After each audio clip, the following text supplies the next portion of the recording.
But you know those cookie shops on the high street where you can get the normal sized cookies, but you can also get the bigger sort of celebration ones. He bought me one of those, celebration one, a few years ago for part of my Christmas present, and it was smashing. I was unexpected, it was great. And I opened the box and I said, this is a great present, this is excellent. He said, oh, I'm glad you like it. It was all iced Merry Christmas, Sarah with kisses on. He said, I'm glad you like it. He said, there's only one drawback. And I'm looking at a cookie that's bigger than me head, thinking, there's no fucking drawback. He said, there's only one drawback, it only lasts 5 days.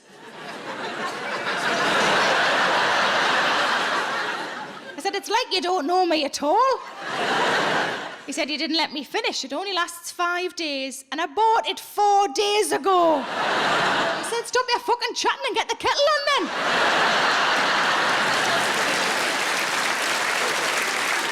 That's not a present, love. That's a challenge. I think most people at Christmas, pretty much everybody in this room, will get one slightly shitty Christmas present. Just slightly shitty Christmas present. Usually for somebody who doesn't know you very well. And you look at it and you think, how did they? Why did they? What the fuck is a pomander? Now, last Christmas, my shitty Christmas present was off my fella. Exactly. And it was a long-handled metal shoe horn. Your guess is as good as mine. Now, if you get your shitty Christmas present off your Auntie Brenda, you have to go, thanks very much, Auntie Brenda. I'll be able to put my shoes on from a great height now. But the joy of it being off your partner is you're allowed to go, what the fuck is that? Which is what I did.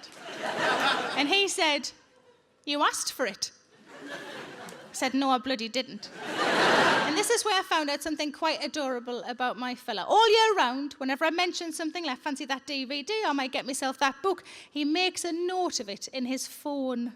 And when it comes to Christmas or birthdays, he picks a couple of things off the list and he buys me them as presents, which I just think is adorable. But it did mean that when I said to him, when did I ask for a long-handled metal shoehorn?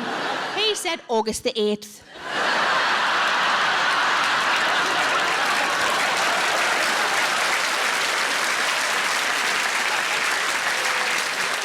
At 8 p.m.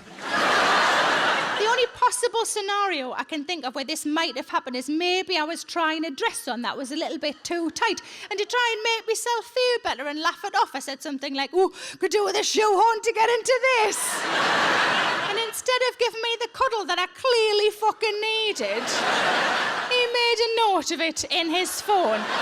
Shoehorn, that's what she wants. Hello, I'm Sarah Millican, and thanks very much for watching my videos. I'm going on tour with a brand new show called Bobby Dazzler. For all the information about where I'm going and when, go to sarahmillican.co.uk. Thanks!